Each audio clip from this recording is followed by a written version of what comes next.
Muito bem, este é Conexão Futura ao vivo aqui pelo seu canal Futura e também pela internet no nosso site futura.org.br.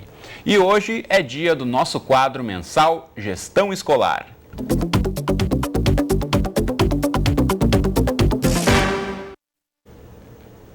Pois é, a formação continuada é um direito do profissional do magistério previsto pela Lei de Diretrizes e Bases da Educação Nacional. Ou seja, é dever do Estado promover a formação de seus professores, oferecendo preparo para o exercício da profissão, de acordo com as diretrizes e metas da Educação Nacional. Tendo em vista esse direito, em 2009 foi instituída a Política Nacional de Formação de Profissionais do Magistério da Educação Básica, que prevê a atuação da CAPES, a Coordenação de Aperfeiçoamento de Pessoal de Nível Superior, no fomento a programas de formação inicial e continuada. No programa de hoje, vamos discutir a implantação dessa política e avaliar como as redes de ensino e os gestores também podem articular aí uma forma mais efetiva de fomentar a capacitação dos mais de 2 milhões de profissionais em função docente no país.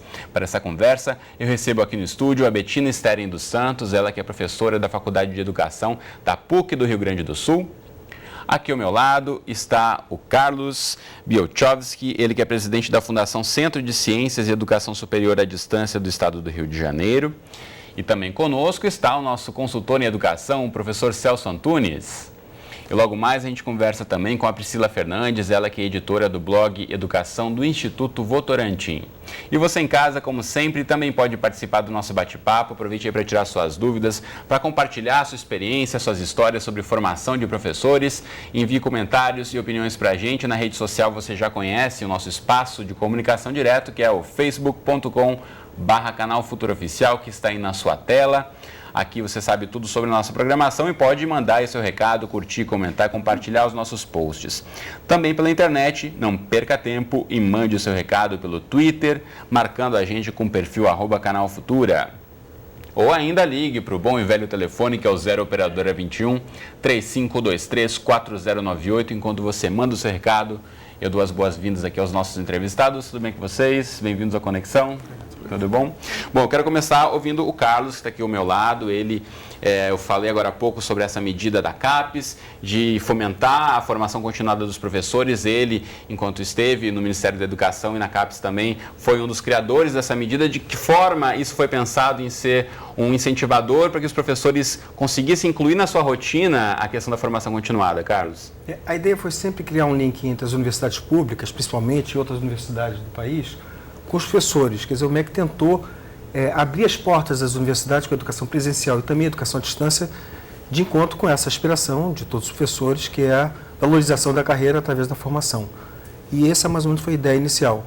Depois foram se encontrando caminhos mais necessários para a sala de aula. Então, criou-se curso de graduação e de formação continuada que pudessem mexer, de alguma maneira, na sala de aula e, com isso, claro, melhorar o interesse dos alunos pelo que estavam aprendendo. Bom, a Betina, que está aqui com a gente também, é professora da Faculdade de Educação da PUC, lá do Rio Grande do Sul. Betina, a própria questão da formação do professor vem mudando muito, nas últimas décadas principalmente, assim como em todas as profissões. O educador também tem que se colocar numa nova postura de que não é simplesmente, ok, me formei, consegui o meu diploma, estou pronto para atuar para o restante dos meus anos de atividade. Então, de que forma, dentro de uma faculdade de educação, como você leciona lá na PUC, isso tem se pensado também, que essa formação seja continuada, não pare no dia da formatura desse profissional graduado? Bom, na verdade, eu acho que a gente, pensando um pouco historicamente como se deu toda a formação dos professores nos últimos anos e como é que vem sendo feito isso, a gente pode perceber que sempre um incentivo muito mais conteudista do que na formação metodológica pedagógica. Ou seja, mais do conteúdo que ele soubesse, o que ele ia ensinar, mais do que a forma como ele ensinaria. Exatamente. Então, o que acontece com essa situação? A gente percebe que a gente tem que dar muito mais ênfase à questão didática pedagógica. E isso eu acho que se refere a todos os tipos de professores, tanto da escola básica, inicial, até a universitária. Todos os professores têm que ter uma formação pedagógica que ajude ele a enfrentar essa nova realidade que ele vive hoje em dia. Um professor, nos dias atuais, ele tem uma nova sala de aula, um contexto muito diferente do que era antigamente. Então, nesse sentido, eu acho que a gente tem que pensar, sim, nas estratégias que a gente tem que ter para estabelecer o diálogo, para que o professor possa se expor mais e ter um espaço dentro da própria escola que ajude ele a dialogar com seus próprios colegas e com a gestão e com os coordenadores dele. Acho que... Professor Celso, a gente fala muito aqui no nosso quadro de gestão escolar sobre essa questão da formação continuada dos professores, né, que sempre se atualizem, que busquem. Agora, pensar nessa rede de estrutura, né, para que ele consiga integrar a sua rotina de formação continuada junto com preparação de aula, junto com correção de provas. Isso eu acho que é o principal desafio, muitas vezes, para quem está lá no dia a dia na escola. Há uma tradição entre o professor, de maneira geral, e não apenas exclusivamente os professores, de que formado eu estou habilitado para trabalhar perenemente com aquela minha formação. E nós sabemos que no mundo contemporâneo isso não ocorre em qualquer atividade profissional, mesmo uma atividade que não seja voltada ao ensino superior. Hoje em dia, a cozinheira, a faxineira, o mecânico, o operário que não se atualiza, ele não tem condições de executar a atividade que antes ele executava. E se isto é essencial em todas as profissões, na educação, que é por essência a formação de profissionais, isto ainda é muito grave. Então eu creio que todas essas medidas precisam estar associadas a um sentimento e a uma consciência de que isto é inevitável, de que isto é imprescindível.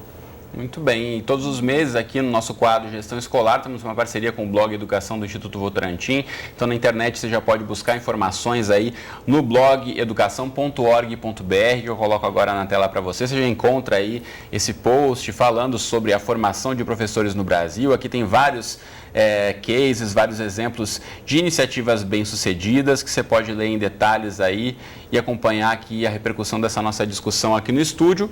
E para falar um pouco mais sobre esse assunto, eu chamo agora para a nossa conversa direto de São Paulo, a jornalista Priscila Fernandes, ela que é editora do blog Educação do Instituto Votorantim. Priscila, tudo bem com você? Bem-vinda mais uma vez à Conexão Futura.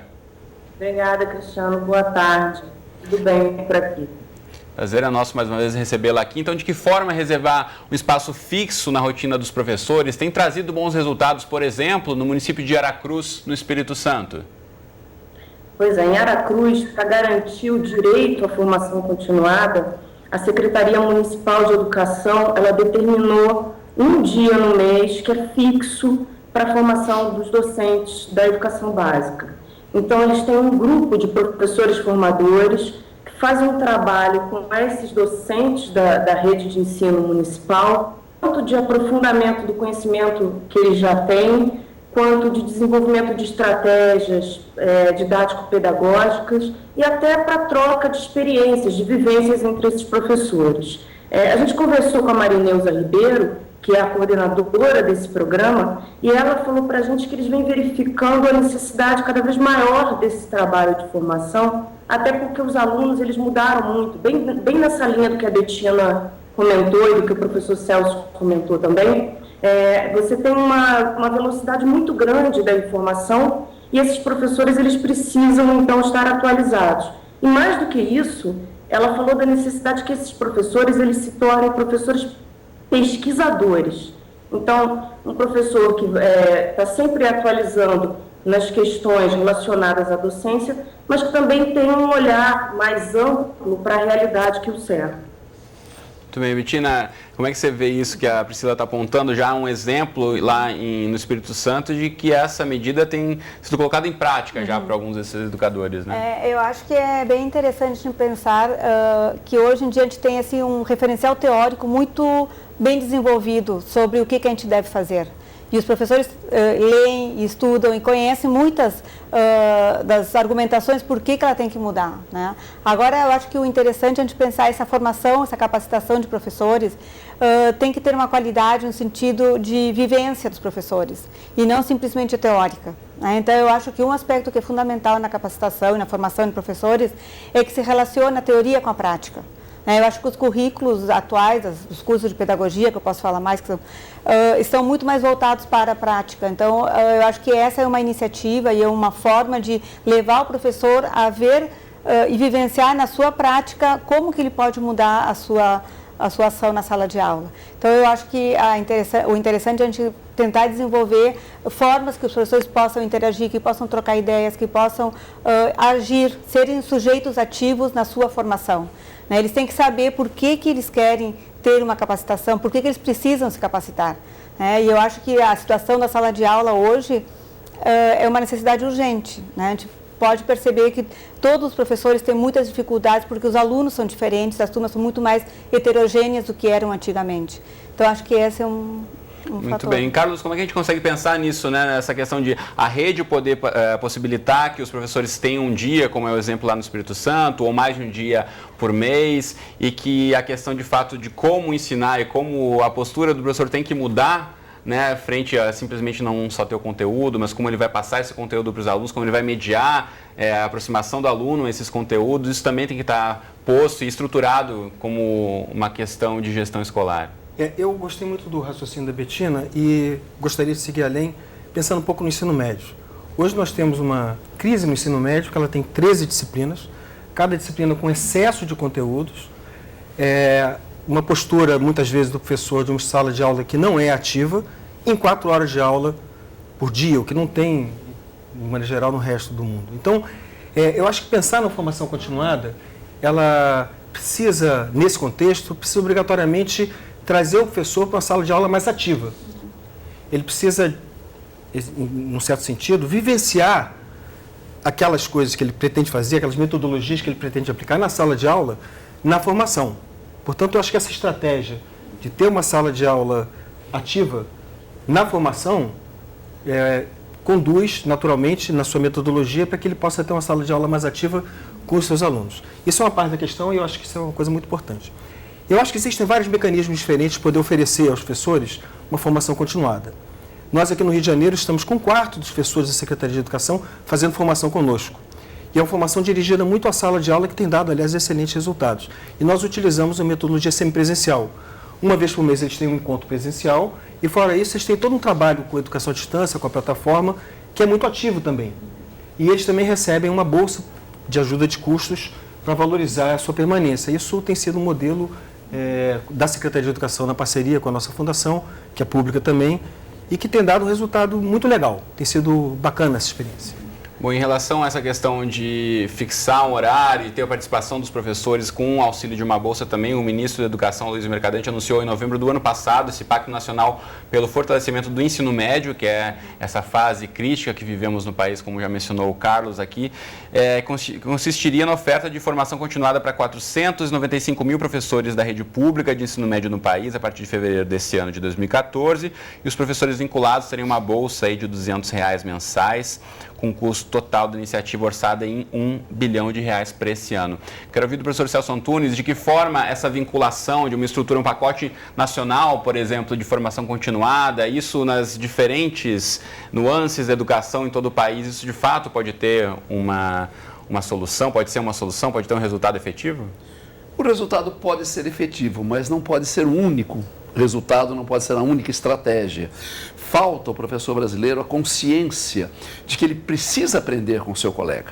Em cada sala de professores do país, sempre existe alguém que dá uma aula admirável, alguém que avalia muito bem, alguém que administra a disciplina de uma forma extraordinária, alguns que fazem da lousa uma ferramenta educativa, só que isso fica restrito à individualidade de cada um. Não existe a mentalidade da permuta, da troca, do bate-papo naquele sentido de criar. Então eu creio que essas medidas precisam ser também complementadas por essa mentalidade de permuta, de troca, de um aprender com o outro e de todos usufruírem daquela qualidade que está presente na sala de professores, mas que se restringe à ação particular de cada um, onde esses assuntos não são debatidos e discutidos. Muito bem, a gente falando um pouco aqui também sobre a questão da diversidade das realidades, né? Falamos de escola, mas são muitas escolas, né? Tem escola urbana, escola no meio rural. E eu pergunto agora, volto a chamar a Priscila, que conversa com a gente lá de São Paulo. Priscila, de que forma a formação dos educadores no município de Marabá, no estado do Pará, tem foco no ensino rural e também no ensino inclusivo? Eles têm uma preocupação com essas duas realidades, né? Então, tem uma formação continuada voltada especificamente para docentes que lidam com a educação inclusiva. Agora, no dia 23 de maio, eles organizaram o 7º seminário do Programa Educação Inclusiva, justamente para tratar da prática docente voltada para a inclusão. Em Marabá, eles têm um trabalho com um aluno com necessidades especiais, que frequenta o curso regular, e no contraturno escolar ele tem atividades específicas para as suas necessidades. Então, eles têm essa preocupação. E é uma preocupação que vai além até do docente, que é um especialista na área da inclusão. Eles também têm a preocupação de formar o docente que está na aula, né, na sala, no curso. E, além dessa formação para a educação inclusiva, tem um programa específico para o ensino rural. Então, a gente conversou com a Eide Castro, e ela nos contou que existe uma preocupação de fazer uma educação voltada para a área rural, que consiga ler as questões rurais, as necessidades daquele meio e então estar atualizado para isto. É isso. Muito bem, a gente tem uma outra informação também aqui, com base em dados do Censo Escolar de 2013, né, que do total de docentes da educação básica, mais de 400 mil profissionais também são alunos da educação superior, ou seja, 48% estão matriculados aí no curso de pedagogia e 10% no curso de letras, ou seja, há essa intenção, essa vontade de muitos educadores em ter a sua graduação concluída, né, uma vez que já tem ali o seu curso de magistério, eles querem se aperfeiçoar. Agora, apenas investir na graduação é o caminho, ou a gente pensar em outros tipos de cursos, em cursos que de fato possam levar um pouco mais da prática do dia a dia, ou ferramentas mais práticas para o uso dessas tecnologias no dia a dia do professor? Carlos, como é que você vê isso? Eu acho que esse processo educacional ele é complexo e a gente tem que atacar ele de diferentes formas, né? Eu acho que o professor falou, aliás, você falou sobre a questão do Ministério, né? Eu acho que o ministro atual Paim, ele está envolvido nisso e eu acho que cabe ao Ministério oferecer oportunidades às universidades que possam, né, fazer esse trabalho de formação. Mas eu acho que tem, digamos assim, tem várias maneiras diferentes de chegar no professor, né? Os professores querem fazer uma graduação, então permitir que eles façam uma graduação é excelente. Mas os nossos cursos de graduação, assim, precisam ser revistos, num certo sentido. Eles precisam olhar mais para a prática didática do cotidiano e um pouco menos para o conteúdo. Eu também concordo integralmente com a Bettina. O que o professor Celso falava um pouco mais da troca de experiências entre os professores, não somente essa questão do ensino formal. Agora, além disso, eu acho que tem os cursos de formação continuada e neles, isso que o professor Celso falou é fundamental.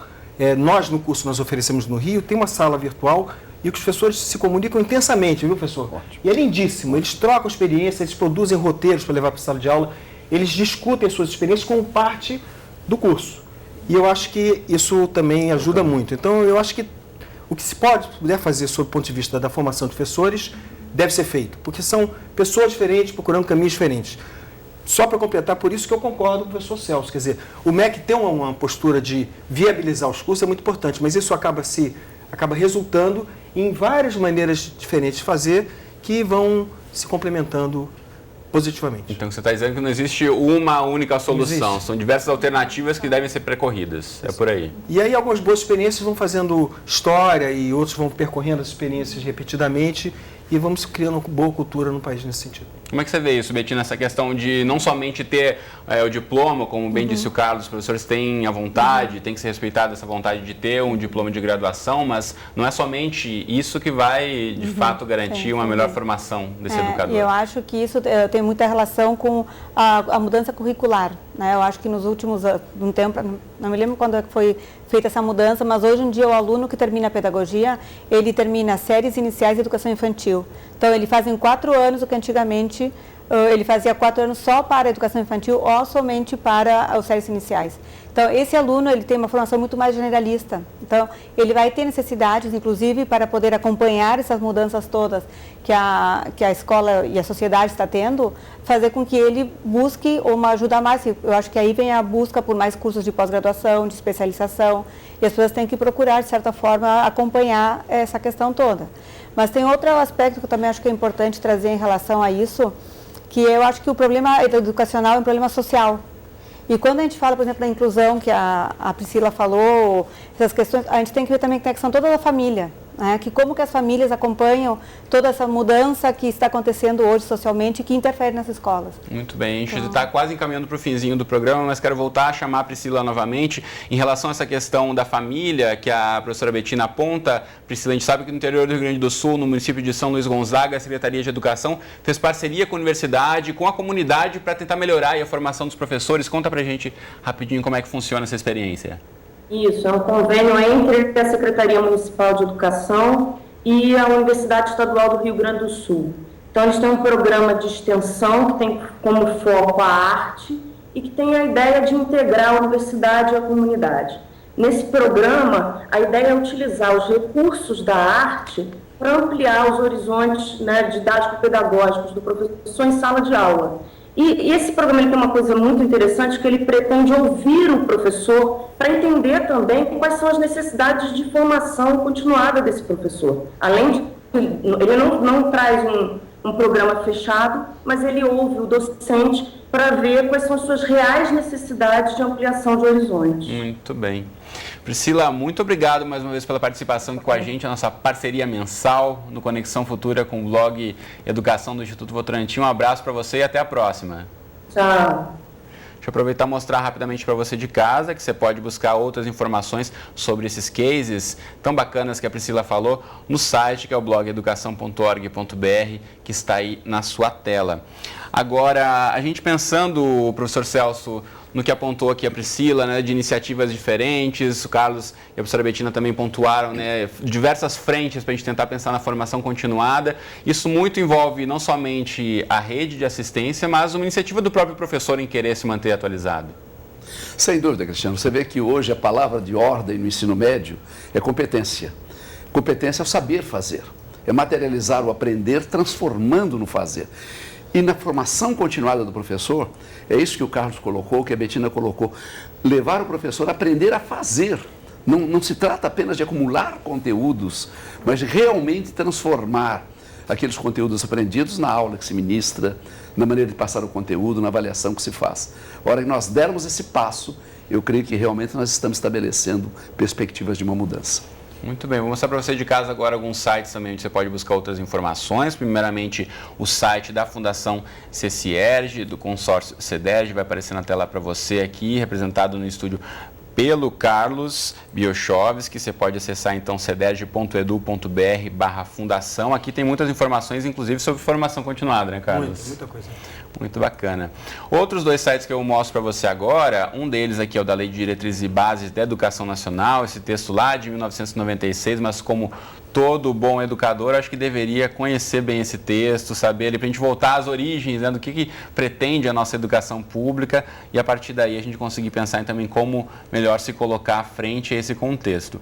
E também outro texto que eu mostro para você aí, aqui parece só um monte de letrinhas para você na tela, mas leia com calma depois em casa aí, essa lei, esse decreto de 29 de janeiro de 2009 que institui a Política Nacional de Formação de Profissionais do Magistério da Educação Básica, para você também entender um pouco mais sobre o que as políticas públicas do nosso país pretendem em relação à formação continuada dos nossos educadores, pensando aí na melhor qualidade do que vai acontecer lá no dia a dia, na sala de aula, nas nossas escolas públicas. Então agradeço ao Carlos, à Betina e ao professor Celso pela presença aqui comigo. Muito obrigado. Bom, antes da gente encerrar, eu dou um recado para você de casa que estão abertas as inscrições para o Sistema de Seleção Unificada, o SISU, que oferece mais de 51 mil vagas em instituições públicas de ensino superior. Bom, para participar é preciso se inscrever no site oficial do programa até a meia-noite de quarta-feira, ou seja, depois de amanhã. Corre aí que ainda dá tempo. Nessa edição serão ofertadas vagas em 67 instituições e o SISU é um processo seletivo que usa as notas do Exame Nacional do Ensino Médio, o Enem, para selecionar estudantes em cursos de graduação de universidades federais e institutos tecnológicos de ensino superior. Para participar, é preciso ter feito o Enem no ano passado, em 2013, e obtido aí pelo menos uma nota acima de 0 na redação. Então, mais informações, basta você digitar aí hashtag Enem no Futura para saber tudo sobre o SISU, sobre o Enem, aqui na nossa programação e também no nosso site, tá certo? Então, obrigado mais uma vez aos nossos convidados. Você de casa, obrigado pela companhia de sempre. Eu espero você aqui ao vivo de segunda a sexta, às 2h30 da tarde, ou nas nossas reprises, 00:30 e às 7h30 da manhã. Um abraço para você e até o próximo Conexão Futura.